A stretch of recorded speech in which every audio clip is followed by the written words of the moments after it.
कल एक बहुत अहम प्रेस कॉन्फ्रेंस हुई जो कि अहम होने के साथ साथ ये भी लग रहा था कि it may be it's the last nail in the coffin, लेकिन ये किन वजूहात की वजह से हुआ वो तो हमारे सामने है। लेकिन अब क्या होगा ये एक बहुत बड़ा सवाल है। सियासी तौर पे चीज़ें कैसे अनफोल्ड होंगी, कंट्रोल में रहेंगी या बाहर हो जाएंगी, गवर्नमेंट क्या रोल प्ले करेगी, इससे बात करेंगे। अतातार साहब मुझे ज्वाइन करें, वफाकी वज़ीर इत्तलात व नशियात।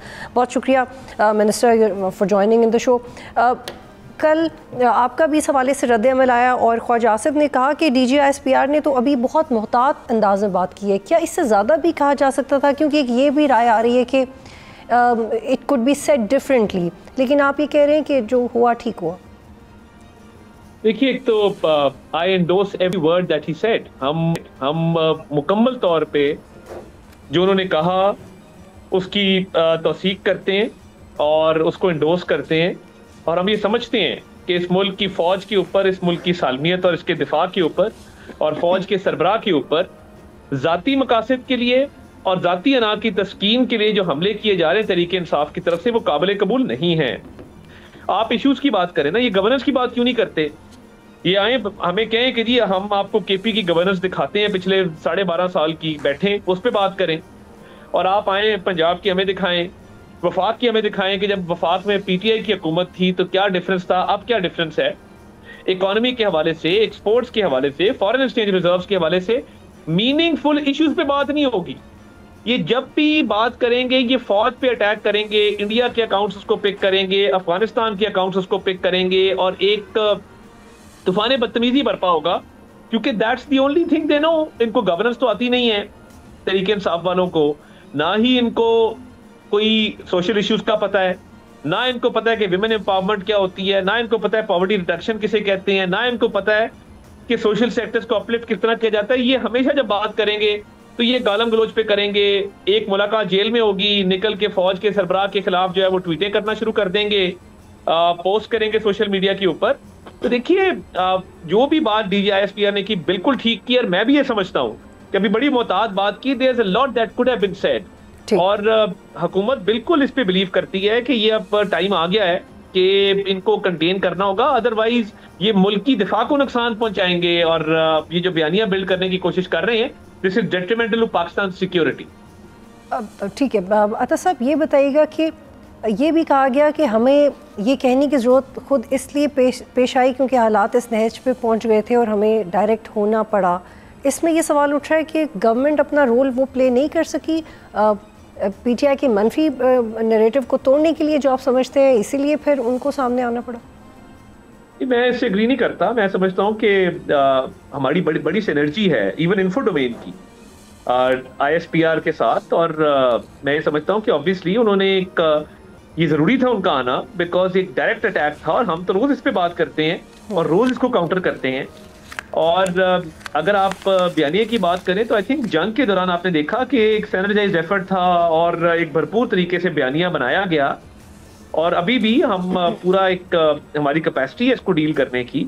बट ऑब्वियसली एक टाइम होता है हर चीज का, और ये टाइम था कि उनको आना था, और उन्होंने दुरुस्त किया आके, और डायरेक्ट जो है वो उसको रिस्पॉन्ड किया इस मनफी प्रोपेगेंडा को। और हम बिल्कुल एक पेज पे हैं, हमारी कोई फर्क बात नहीं है, जो बात उन्होंने की वही हम भी करते हैं। So I think there is no difference of opinion on narrative. ठीक है, अब चूंकि आप दोनों फरीकैन ने, अब एस्टैब्लिशमेंट ने ISPR के थ्रू रियासत अब ये समझती है कि सिक्योरिटी थ्रेट है इमरान खान, तो अता साहब अब आगे क्या होगा? आप इसको एग्जीक्यूट कैसे करेंगे? क्या उनके खिलाफ ऑफिशियल सीक्रेट एक्ट के तहत मुकदमात बनेंगे? क्योंकि उन्होंने नफ़ी की जब उनसे सवाल किया गया कि माजी में अगर ये इस्तेलाह इस्तेमाल होती थी तो हमने बराह रास्त कभी किसी को नहीं कहा, अब हमने कह दिया तो we will see through it. तो अब करेंगे क्या इनके खिलाफ, इमरान खान के खिलाफ? देखिए, पहली बात तो ये है कि एक तो मुलाकातें बंद हैं, और क्योंकि मुलाकातों में खिलाफ वर्जी हुई है, जेल मैनुअल में, जेल रूल्स के अंदर एक तरीक़ेकार मौजूद है, एक बाकायदा उसका लेट डाउन उसके अंदर रूल्स हैं, उसकी वायलेशन हुई है, बड़ी क्लियर वायलेशन हुई है, और पॉलिटिकल बातचीत उसमें ममानियत है वो की गई है, एंटी स्टेट बल्कि बातचीत की गई है जिसका तो बिल्कुल तसव्वुर ही नहीं है। तो ये तो जेल की मुलाकात होती है कि वेलबींग पता करें कैदी की, लीगल मामला डिस्कस हो, बट इन्होंने जो हदें पार की हैं, एक तो मुलाकात अब उस्मा बीबी की भी बंद है, बाकियों की तो बंद थी बिकॉज उन्होंने वायलेशन की थी। दूसरा, अडयाला के बाहर अब मजमा नहीं लग सकेगा, ये चाहे वजीर आला आए इनका KP का, जो मर्जी आए, वहां पे किसी को इजाजत नहीं होगी कि वो मजमा इकट्ठा करें या वहां पे कोई हंगामा करने की कोशिश करें।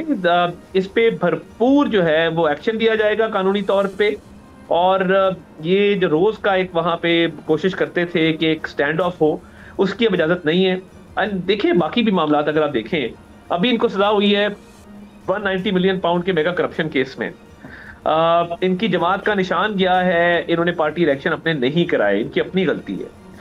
इन्हें फॉरेन फंडिंग के केस में सजा हुई है, इनके बाकी केसेस हैं। तो मैं ये समझता हूं कि ये पार्टी के हवाले से इनके बहुत सारे लोग हैं, जिस तरह शेर अफजल मरवत साहब हैं, बहुत सारे लोग ये सोच रखते हैं कि हमें जाती मफाद के लिए और सियासी मफाद के लिए मुल्क को, कौम को नुकसान नहीं पहुंचाना चाहिए। लेकिन अता साहब ये वाज़ेह कीजिएगा कि फिर क्या सोहेल आफरीदी को आप गिरफ्तार करेंगे अब वो आया अडयाला जेल के बाहर? क्योंकि केपी के इंफॉर्मेशन मिनिस्टर ये कह रहे हैं कि हम मंगल को जाएंगे मुलाकात करने के लिए, अगर मुलाकात नहीं करने दी गई तो मज़ामत करेंगे।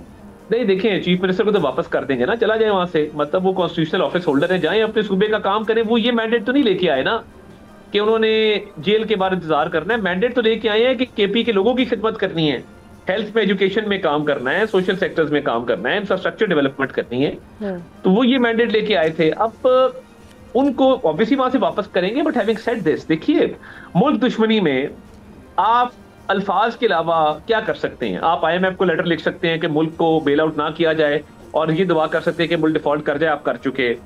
आप फौज की इंस्टॉलेशन पे हमला कर सकते हैं, शोदा की यादगारों को मस्मार कर सकते हैं, वो आप कर चुके। इससे आगे क्या करेंगे? तो देखिए ये बड़ी क्लैरिटी है कि अपने मैं अपना सवाल दोहरा रही हूँ, ये वाजे करें क्या क्या ऑफिशियल सीक्रेट एक्ट के तहत मुकदमात बनेंगे इमरान खान के खिलाफ? देखिए वो मुकदमा तो ऑलरेडी चल रहे हैं FIA के, और उसमें काफी वो पेशरफ भी हुई है। तो मैं ये समझता हूँ कि वो अपनी जगह मौजूद है मुकदमा।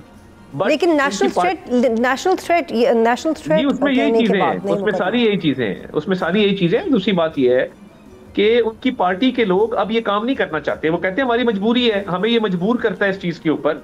तो हमारी तो ये मंशा नहीं है कि हम सियासी पॉइंट स्कोरिंग के लिए, मुल्क के सालमियत के लिए, या मुल्क के दिफा करने वाले इदारे को जो है वो हम इस तरह क्रिटिसाइज करें और उसके हवाले से एक प्रोपेगेंडा करें। तो they are not with this narrative. इनके बहुत सारे लोग हमें प्राइवेटली ये बात करते हैं, और आप देखिएगा कि ये टाइम आएगा कि ये लोग अलग खड़े हो जाएंगे और कहेंगे कि हम इस बयानिए के साथ नहीं है। कि क्या आप बताना चाहेंगे कि आपकी क्या हो रही है PTI में? हमारी असेंबली में बहुत सारे लोगों से बात होती है, मुनासिब नहीं होगा अगर किसी ने इन कॉन्फिडेंस बात की है तो उनका मैं नाम टीवी पे लूँ। ठीक, ये बताइएगा कि क्या मिलिट्री तहवील में इमरान खान को दिया जा सकता है, क्योंकि उनकी फैमिली 12 इस खदशे का इजहार कर चुके हैं? ये अभी तो ऐसी कोई चीज मेरे नॉलेज में नहीं है, ना ही इसका कोई मुझे इम्कान अभी फिलहाल नजर आता है। और उनकी फैमिली हर चीज में मिलिट्री को ले आती है ना, इनको फोबिया है।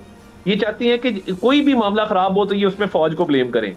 भाई केपी के अपने सूबे पे तवज्जो दें। केपी में जो लॉ एंड ऑर्डर के इश्यूज हैं, दहशतगर्दी है, गवर्नेंस की लूप होल्स हैं, उधर भी कोई तवज्जो दें। उस पर कभी बात नहीं करेंगे, हमेशा बात करेंगे तो हर चीज में ये फौज को धकेलना चाहते हैं। तो जब इनको कुछ नहीं मिलता तो बस ये फौज के खिलाफ बयानी है, और इनका और कोई प्रॉब्लम नहीं है। अच्छा अता साहब ये बताइएगा कि अगर PTI पे पाबंदी की ऑप्शन आपके सामने आए तो आपका बतौर सियासतदान क्या इस पर रद्द-ए-अमल होगा? देखिए मैं हर उस इंतहा पसंद, इंतशार पसंद और दहशत गर्दों के हामी के खिलाफ हूं कि जिनके लोग एहसान की ट्विटर स्पेस करवाएं, जो ओसामा बिन लादेन को शहीद कह के तालिबान को अपना दोस्त समझें, जो लोग कहें कि औरत घर से बाहर निकली थी तो उसका इस वजह से रेप हुआ था, मैन आर नॉट रोबोट्स। ये एक सोच है, ये जो मैं आपको सारा बता रहा हूं ना, दहशतगर्दी, एक्सट्रीमिज्म, ये एक बेंट ऑफ माइंड है।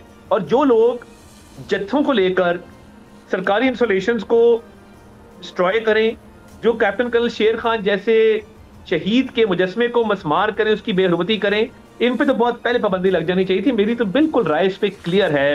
As a political worker, as a political activist, हमने भी पॉलिटिकल एक्टिविज्म किया है। 1 साल हमने सड़कों पे गुजारा ड्यूरिंग द लॉयर्स मूवमेंट। हमने तो कभी इस तरह की बातें नहीं की, ना कानून को अपने हाथ में लिया। ये तो चाहते हैं कि ये पूरा मुल्क तबाह हो जाए और इनकी सियासत चमकती रहे। इसलिए इन्होंने क्या हम कोई गुलाम है का बयानिया अपनाया था, अब वहां पे कांग्रेसमैन से लेटर लिखवा रहे हैं। तो देखिए इनका कोई दीन ईमान नहीं है। ये हर चीज पे जो इनको सूट करता है, जब सूट करता है उस पर ये शुरू हो जाते हैं। तो मेरी एक जाती राय ये जरूर है कि ये तो काम बिल्कुल होना चाहिए। और इनकी जो हरकतों सकनात हैं और जो इनका माजी है, जैसे मैंने आपको कहा IMF को लेटर लिखना, और 9 मई को जो हमारी डिफेंस इंस्टॉलेशन है उन पर हमलावर हो जाना, इससे आगे क्या कर लेंगे इस मुल्क के अंदर? तो साहब फिर काबीना में ये मामला आप टेकअप करेंगे, आप प्रपोज करेंगे? कानूनी, देखें मेरी ख्वाहिश एक अपनी जगह पे, ये कानूनी मामला है और इस पे एक बातचीत होनी चाहिए। जब भी होगी तो ये कानून की नजर में इसको देखा जाएगा और उसके फिर शवाहिद इकट्ठे किए जाएंगे और उसका एक केस बिल्ड किया जाएगा। Let's see how things unfold. ठीक है। अता साहब, ये भी खबर आई है कि सीनियर रहनुमा शाह महमूद कुरैशी, उमर अयूब, शबली फराज भी इनमें शामिल हैं। इनके बैरून मुल्क जाने में पाबंदी लगा दी गई है। इसको कल वाली प्रेस कॉन्फ्रेंस का फॉलो अप समझा जाए? देखिए, मैं ये समझता हूँ कि ये जो मुकदमात में मतरूब है वो पहले चेक करा लिया करें ना जाने से पहले। अगर वो उन पे मुकदमात हैं तो ये जान के फिर एयरपोर्ट जाते हैं और वहाँ पे फिर कहते हैं कि जी हमारा नाम नो फ्लाई लिस्ट के अंदर है, तो ऑब्वियसली कोई ना कोई केस पेंडिंग होगा। इसकी हम तफसीलात चेक करवा लेते हैं। बट इनके बहुत सारे लोग जिन पे 9 मई के केसेस हैं, जिन पे बाकी केसेस हैं, पब्लिक ऑर्डर को डिसरप्ट करने के केसेस हैं, तो वो ऑब्वियसली जब आपके पास केस हो तो आप बाहर तो नहीं जा सकते। लेकिन शाह महमूद कुरैशी के हवाले से तो मामला सॉर्टेड नहीं है अता साहब, ये थोड़ा वाज़ेह कीजिएगा। देखिए, शाह महमूद कुरैशी साहब के भी मामला तो चल रहे हैं, केसेस उनके चल रहे हैं और वो ऑब्वियसली इज इम्प्रिजन्ड।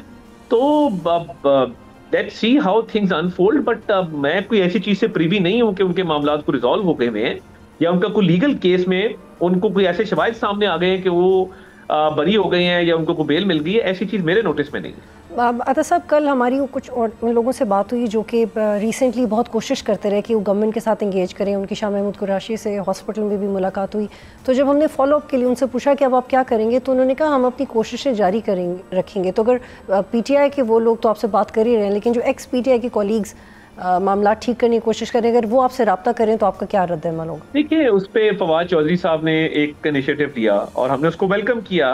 बट अब लेटेस्ट ये है कि जब तक तहरीक इंसाफ वाले अपने आप को डिसएसोसिएट नहीं करते इमरान खान के इस बयानिए के से जो चल रहा है फौज के खिलाफ और फौज के सरबराह के खिलाफ और मुल्की सालमियत के खिलाफ, और उस पर शर्मिंदगी का इजहार नहीं करते, माजरत नहीं करते और टोटली डिसएसोसिएट नहीं करते, तब तक इनसे कोई बातचीत नहीं है। अगर असेंबली में भी करनी है तो वो इस कॉन्टेक्स्ट में होगी कि आप माफी मांगेंगे अपने पानी के जो स्टेटमेंट्स हैं जो वो दे रहे हैं फौज के खिलाफ, फौज के सरबराह के खिलाफ, और आप कहेंगे जी हम इसमें बिलीव ही नहीं करते, हमारा तो ये बयानिया है ही नहीं, फिर बात हो सकती है। Otherwise they have missed that बस। यानी कि माइनस इमरान PTI एक्सेप्टेबल? आप कह सकते हैं जी, बिल्कुल। Minus Imran Khan and minus this mentality जो फौज और फौज के चीफ के खिलाफ और मुल्क के दिफा के खिलाफ है। देखें, हम पॉलिटिशियन हैं, मेरे पे कोई साफी भी तनकीद करता है हम उसको वेलकम करते हैं। आप मेरे पे तनकीद करें, मेरी पॉलिटिकल लीडरशिप पे तनकीद करें, मेरी पॉलिटिकल पार्टी पे तनकीद करें, मेरी गवर्नमेंट की पॉलिसीज पे तनकीद करें, रोज लोग करते हैं। मैं रोज लड़ रहा था शहबाज राना से कि आपने आज ये इकोनॉमी के हवाले से खबर दे दी, इसमें आपने फलां चीज नहीं लिखी। हम रोज करते हैं। देखिए, एक जमाना था ये शहबाज गिल जैसे लोग, शिराद अकबर जैसे लोग सहाफियों को ट्विटर पे गालियां देते थे, शादियों में उनके पीछे जाके उनको मारते थे। देखिए, हम तो ये कह रहे हैं कि ड्रॉ सम बाउंड्रीज, आप हमारे पे करें, most welcome and we will welcome that. But फौज, दिफा, मुल्क, पाकिस्तान नॉट एक्सेप्टेबल। इस पे आप कोई तनकीद करेंगे तो हम आपको जो है वो आड़े हाथों लें। ठीक है। अता साहब, हमारी कुछ PTI के लोगों से भी मुलाकात हुई, जैसे आप कह रहे हैं कि आप तक भी लोग आए, उन्होंने कहा we want to get rid of this the hardcore approach, और हम चाहते हैं कि दरमियानी बात हो। तो डेफिनेटली हम तक भी ये चीज़ें आई और उनका ये कहना था कि सोहेल आफरीदी और बाकी लोगों को ये समझा रहे हैं कि DG ISPR की प्रेस कॉन्फ्रेंस पे इसके बराबर का जवाब ना दें, जो आपको बुरा लगा उस पर आप शिकायत कर सकते हैं लेकिन सेम टोन ना अपनाएं। आपको लगता है कि अगर PTI अपनी टोन सॉफ्टन करे तो फिर आप लोग भी उनके लिए रूम बनाने की कोशिश करेंगे, इवन माइनस इमरान खान और whatever, but if they calm down a bit? देखिए, बात ये है कि टोन से क्या फर्क पड़ता है। तमाम हदें पार कर चुके हैं आप, टोन जैसी मर्जी रखें आप। आपके बानी के अकाउंट से गालियां दी जाती हैं, आपके बानी के अकाउंट से इंडियन उसको पिक करते हैं, अफगानिस्तान उसको पिक करता है। एक फौज जिसने भी जंग जीती है और दोनों बॉर्डर्स को सिक्योर किया है, अपने मुल्क को सिक्योर किया है, जो रोज कुर्बानियां दे रही है, आप जब तक उस बयानिए को नहीं छोड़ते, इनकी कोई रियायत नहीं किसी किस्म की। ये soft tone, hard tone doesn't matter anymore. बात बहुत आगे निकल चुकी है इस चीज से। तो अता साहब, how do you imagine this कि एक गवर्नमेंट जिसमें अपोजिशन का हिस्सा कौमी असम्बली में भी है, केपी में उनकी गवर्नमेंट है, पंजाब में उनकी अपोजिशन है, how would you handle that? ठीक है, उनके अफ़गानिस्तान से ताल्लुकात हैं, भारत से ताल्लुकात हैं, उनका नैरेटिव, लेकिन वो जो बाकी सीटें उनके पास हैं उनका क्या करना है? इलेक्शंस होंगे। देखिए मैं ये समझता हूँ कि एक प्रोसेस है मुल्क के अंदर डेमोक्रेटिक एंड फिजल आउट। बहुत सारी गलतियां उन्होंने खुद की, इलेक्शंस के बॉयकॉट करके और असेंबलियां तोड़ के उस वक्त, और ये सारा कुछ देखिए इनका अपना किया धरा है ना, तो इनसे तो कोई एंगेजमेंट नहीं है। अगर कोई कहे कि इस वक्त जो इंडिया पाकिस्तान के खिलाफ बयानी चला, इंडिया से एंगेजमेंट करें, भाई क्यों करें? मुल्क के खिलाफ एक चीज है, तो हमारा इनके बारे में भी ये नजरिया है और इसमें हमारा कोई कसूर नहीं है। हमने कई दफा बातचीत की कोशिश की, कमेटियां बनी, इनको बिठाया, इनको एंगेज किया, मगर ये चीजों को स्नैच पे ले जाते हैं जहां पे ये समझते हैं कि ये सियासी मुखालफत नहीं, ये दुश्मनी है। और अगर दुश्मनी तो फिर दुश्मनी सही, फिर दुश्मनी का यही अंजाम होता है जो हो रहा है।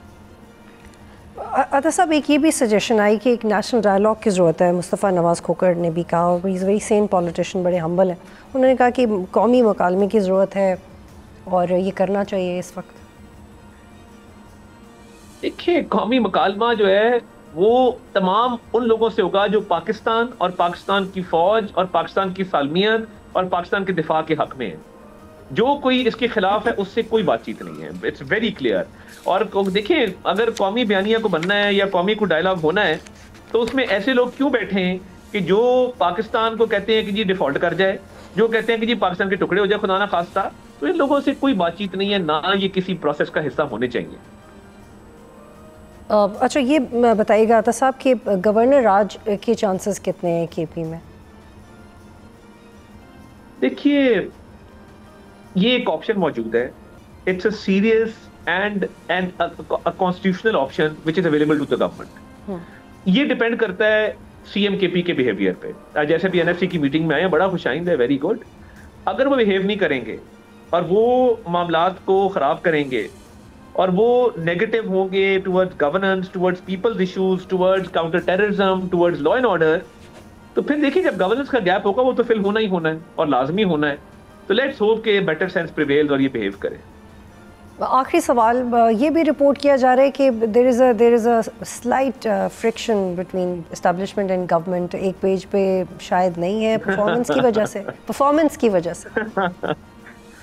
देखिए, बात ये है, ये क्या सराइयां सुन सुन के ना मैं थक गया हूं। ये पीटीआई की ख्वाहिश तो हो सकती है, but let me assure you, ये सिंगल पेज ही है हर हवाले से, and there is total unanimity of thought and action, there is total unity, और कोई दरार नहीं है, कोई क्रैक नहीं है। कोई थोड़ी सी भी अगर कोई समझता है ना तो ये उसकी खाम ख्याली। अल्हम्दुलिल्लाह ये एक अच्छा टीम वर्क है जो जंग में भी नजर आया, जो डिप्लोमेसी में नजर आया, जो इकोनॉमिक एफर्ट्स में नजर आ रहा है। और देखिए, जो इकोनॉमी को टर्न अराउंड किया है, जो बाहर के लोग तनकीद करते हैं कि वज़ीर आज़म बाहर बहुत जाते हैं, भाई लोग कोई बुला रहा तो बाहर जा रहे हैं ना। और एक दफा किसी ने कहा कि जी ये देखें जी इतने दौरे हो रहे हैं, तो मैं तो कहता हूं कि भाई ये इंटरनेशनल एंगेजमेंट है, लोग पाकिस्तान को बुला रहे हैं, इज्जत दे रहे हैं, ये आपकी इज्जत है। इधर इतने डेलीगेशन आ रहे हैं, अभी किर्गिज प्रेसिडेंट गए हैं, अभी और लोग आ रहे हैं, उससे पहले इतने दौरे हुए हैं जो लोग पाकिस्तान में आ रहे हैं। एससीओ कॉन्फ्रेंस हुई मुल्क में 12 साल बाद, तो ये तो फख्र की और खुशी की बातें होती हैं। और इकोनॉमिक टर्न अराउंड पीटीआई ने क्या किया था इकोनॉमी के साथ, और अब इकोनॉमी जो है वो रिवाइवल के ट्रैक पे अल्हम्दुलिल्लाह उड़ान पाकिस्तान के तहत इकोनॉमी जो है वो तरक्की कर रही है, सारों के सामने है। पीटीआई को बहुत ज़्यादा चीज़ें नहीं मिली हैं हाईलाइट करने के लिए, तो आई थिंक ये किसी की खाम ख्याली ज़रूर हो सकती है, बट इसमें हकीकत नहीं है। बहुत शुक्रिया, इंफॉर्मेशन मिनिस्टर अता ताहिर साहब प्रोग्राम में ज्वाइन करे थे। सब्सक्राइब करें और बेल दबाएं ताकि कोई खबर रह न जाए।